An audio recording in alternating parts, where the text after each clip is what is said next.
दोस्तों नमस्कार। VK knowledge electrical में आप सभी का स्वागत है।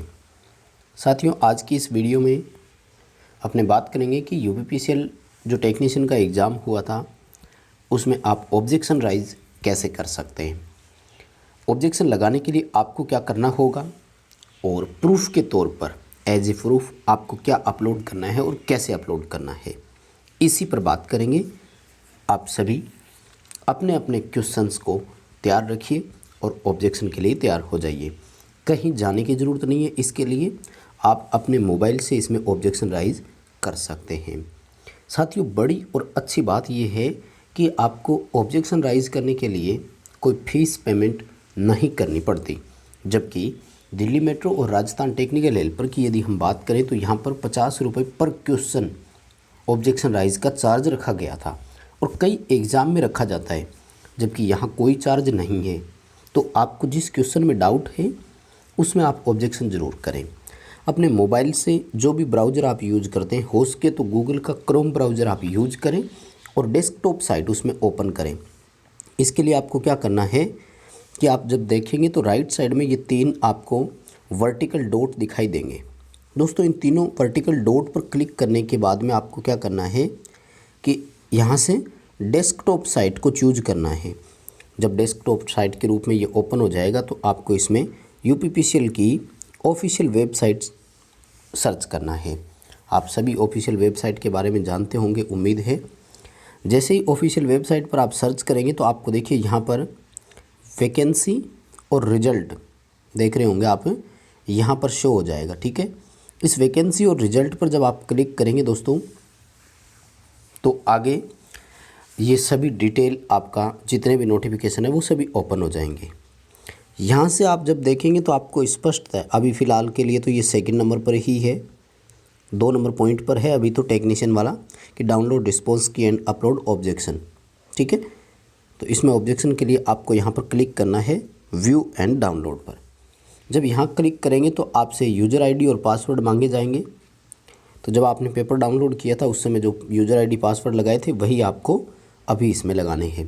मैं एक बार लॉगिन कर लेता हूँ, फिर आगे चलेंगे।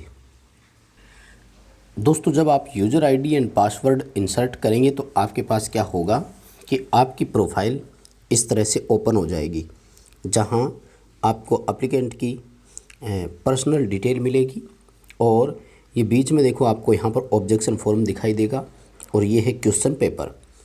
ये ऑब्जेक्शन फॉर्म और क्वेश्चन पेपर जो है ये आपको 4 अप्रैल तक ही दिखाई देंगे दोस्तों।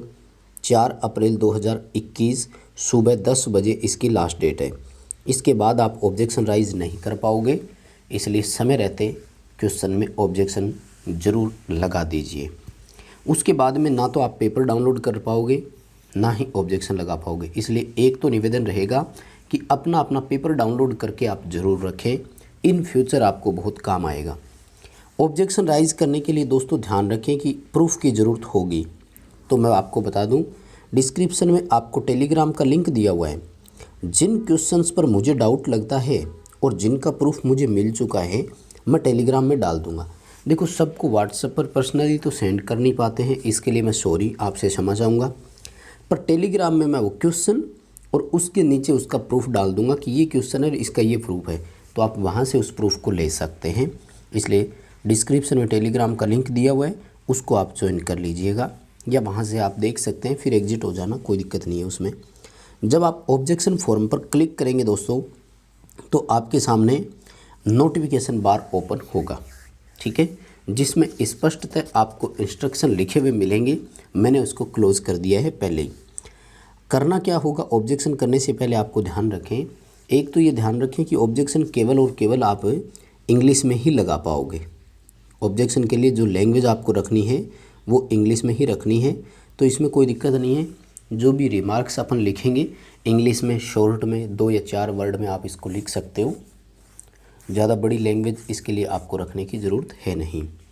दूसरी बड़ी चीज़ क्या है कि हमें और इसमें ऑप्शन भी देगा वो, यानी अपने को अलग से कुछ भी उनको बताने की ज़रूरत नहीं है। क्वेश्चन में एरर था, ऑप्शन गलत हो गया, 2 सेम ऑप्शन आ गए, इस तरह की चीज़ों के लिए इसमें अपने को बाय डिफ़ॉल्ट ही मिलेगा। लेकिन ध्यान रखें, ये आपकी आईडी ओपन हो चुकी है इसलिए आपको क्वेश्चन ऑब्जेक्शन राइज करने के लिए क्वेश्चन का नंबर नहीं मिलेगा, क्वेश्चन की लैंग्वेज नहीं मिलेगी, केवल और केवल आपको क्वेश्चन की आईडी मिलेगी। इसलिए ऑब्जेक्शन करने से पहले अपने क्वेश्चन की आईडी को नोट करके ज़रूर रखें।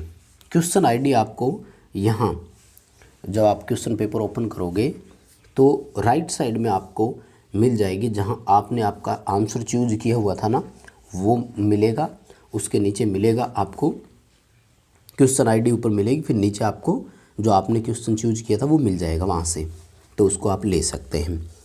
क्वेश्चन आईडी को पहले नोट करके रखें क्योंकि और कोई ऑप्शन नहीं है, तो क्वेश्चन की आईडी आपको सेलेक्ट करनी होगी और आप इसमें क्वेश्चन का ऑब्जेक्शन राइज कर सकते हैं। कैसे करेंगे देखो, तो यहाँ से क्या करना है, आपको ये जो प्लस वाला निशान दिखाई दे रहा है ना, इस पर क्लिक करना है ऑब्जेक्शन राइज करने के लिए। जैसे ही आप इस पर क्लिक करेंगे तो आपके पास एक फर्दर पेज ओपन हो जाएगा, नई विंडो ओपन हो जाएगी और इस विंडो में आपके सामने इंस्ट्रक्शन, ये सारे जितने जिसकी मैं बात कर रहा था, ये सारे ऑप्शन आपके सामने ओपन हो जाएंगे जिसमें आप लिख सकते हैं, ठीक है। और मतलब कंप्लीट आपको इसमें करना है और 400 KB का आप प्रूफ अपलोड कर सकते हैं। बड़ी बात क्या है कि आपका वो PDF के रूप में हो सकता है, JPG के रूप में हो सकता है और JPEG के रूप में हो सकता है। तो फ़ोटो खींच कर भी अपलोड कर देना, कोई दिक्कत नहीं है, और एज ए PDF डाउनलोड करो तब भी कोई दिक्कत नहीं है। और एक क्वेश्चन के लिए सपोर्टिंग में 3 डॉक्यूमेंट आप दे सकते हो, तो ज़रूरी नहीं है 3 आपको प्रोवाइड करवाने हो, आप 1 डॉक्यूमेंट प्रोवाइड करवा दें वही आपके लिए बहुत रहेगा। अलग से इसके लिए कोई एक्स्ट्रा हमें ज़रूरत नहीं होती कि 3 मांग रहे हैं तो 3 ही अपलोड करने, ऐसा कुछ नहीं है। जब इसको आप क्लोज़ कर देंगे तो उसके बाद में देखिए आपकी सारा कुछ डिटेल यहाँ से ओपन हो जाएगा, यानी आप किस पोस्ट के लिए ही था ये ओपन हो जाएगा, डेट ऑफ एग्ज़ाम ओपन हो जाएगा, किस शिफ्ट में आपका पेपर था ये यहाँ से ओपन हो जाएगा, ठीक है। उसके बाद में देखिए यहाँ ये चीज़ें आपको सिलेक्ट करनी है, ठीक है, जिनमें ये मार्क्स लगा हुआ मैंडेटरी फील्ड होते हैं, इनको भरना ज़रूरी होता है, ठीक है। तो सबसे पहले आपको अपने क्वेश्चन की आईडी सेलेक्ट करनी है, जो भी आईडी होगी यहाँ उसको आप अपने आप सेलेक्ट कर पाओगे यहाँ से, ठीक है। अब वो आपको ध्यान रखनी होगी कि उस पर्टिकुलर क्वेश्चन की आईडी कौन सी है, तो इनको पहले से आप कहीं पर हो सके तो नोट करके रखें, आप इसको कर पाएंगे। आईडी सेलेक्ट करने के बाद देखिए यहाँ पर ये जो सेकंड ऑप्शन आपको दिखाई देगा ये है नेचर ऑफ ऑब्जेक्शन, यानी आपको उसमें ऑब्जेक्शन है किस बात से, तो ये बड़ी चीज़ है। इसको जब आप यहाँ से पढ़ेंगे ना बड़ा स्पष्ट आपको समझ में आने वाला है। सबसे पहला ऑप्शन देखो देख कह रहे हैं कि गलत या अस्पष्ट प्रश्न, यानी क्वेश्चन जो है वो गलत हो गया। आउट ऑफ सिलेबस, देखो ये तो होगा नहीं, इलेक्ट्रिकल में आउट ऑफ सिलेबस जो है ये आपका कभी हो नहीं सकता है, इसमें ध्यान रखें कहीं से भी क्वेश्चन आ जाए। ऑल ऑप्शन करेक्ट वाला, इसमें आप जा सकते हो, कई क्वेश्चन ऐसे हैं जिनमें सभी ऑप्शन हमें सही मिले थे, तो वो तो अपन जिसमें डाउट जिस तरह का है अपन कर सकते हैं, जैसे मल्टीपल करेक्ट आंसर यानी एक से अधिक सही है। अच्छा ये ध्यान रखें हिंदी और इंग्लिश में एक से अधिक सही को नहीं माना जाएगा। जैसे वो एक क्वेश्चन है जिसमें हिंदी में लिखा हुआ है एक ऑप्शन में तांबा, दूसरे में लिखा हुआ है कॉपर, जबकि इंग्लिश में जो तांबा था उसकी जगह ब्रास लिखा हुआ था, तो फिर उसमें कोई डाउट नहीं है। मतलब इंग्लिश में ब्रास और कॉपर 2 अलग अलग ऑप्शन थे, इसलिए इंग्लिश वाला सही माना जाएगा और हिंदी में आपका हो जाएगा। इनकरेक्ट आंसर की यानी गलत हो गया इसमें, या ट्रांसलेशन एरर है, तो ये भी आप कर सकते हो। जैसे वो कॉपर और जो तांबा 2 अलग अलग ऑप्शन में दिया था उस क्वेश्चन में आप ऑब्जेक्शन ये कर सकते हो, ट्रांसलेशन एरर कर सकते हो, क्योंकि उनकी ट्रांसलेशन में एरर हो गई। लेकिन वो स्पष्ट लिखते हैं कि जब भी ट्रांसलेशन एरर मिलता है हिंदी और इंग्लिश में तो इंग्लिश वाला ही सही माना जाएगा, उन्होंने स्पष्ट लिखा हुआ है, तो फिर उसमें कर नहीं सकते। रिमार्क्स डालना है, रिमार्क्स में आप कुछ भी लिख सकते हो जो आपको अलग से लिखना है, राइट। तो इसमें आप अपनी तरफ से जो भी शॉर्ट लैंग्वेज लिख सकते हो यहाँ से लिख देना। और उसके बाद में आपको सपोर्टिंग डॉक्यूमेंट अपलोड करना है, तो click here to document upload. अब देखो भाई ये जितने भी मैंडेटरी फील्ड है भरने तो पड़ेंगे, तो ध्यान रखें सपोर्टिंग डॉक्यूमेंट आपके पास उस क्वेश्चन का होना चाहिए, और हमारे पास है।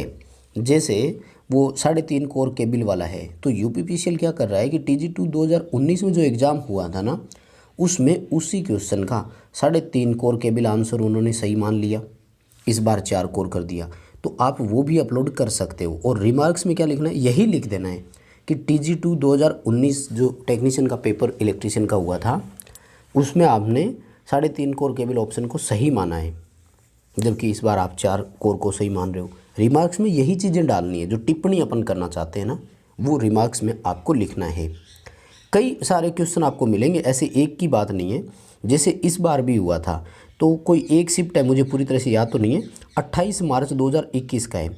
उसमें एक सवाल पूछा कि 251 वोल्ट से लेकर 650 वोल्ट तक की वोल्टता को किस में डालते हैं, और उन्होंने इसका ऑप्शन सही किया है मीडियम वोल्टेज, राइट, ठीक है।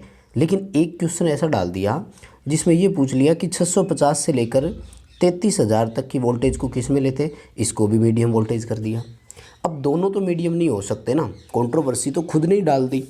भाई जो 8 पेपर हुए हैं, इन 8 पेपर के ही ऑप्शन एक दूसरे को क्रॉस ओवर कर रहे हैं, तो ये कैसे सही हो सकता है। इसलिए इन्हीं क्वेश्चंस का आप सपोर्ट लेकर ऑब्जेक्शन राइज कर सकते हो। तो और ऑब्जेक्शन राइज ज़रूर करें। जितने प्रूफ मेरे पास है मैं टेलीग्राम पर ज़रूर डालूँगा, तो आप वहाँ से टेलीग्राम को ज्वाइन करें और अपने ऑब्जेक्शन के लिए प्रूफ को डाउनलोड कर सकते हैं। वीडियो पसंद आया है तो लाइक ज़रूर करना, चैनल पर नए हो तो सब्सक्राइब करना, अपने दोस्तों के साथ इस वीडियो को भी फॉरवर्ड ज़रूर करना, ऑब्जेक्शन राइज करना ज़रूर।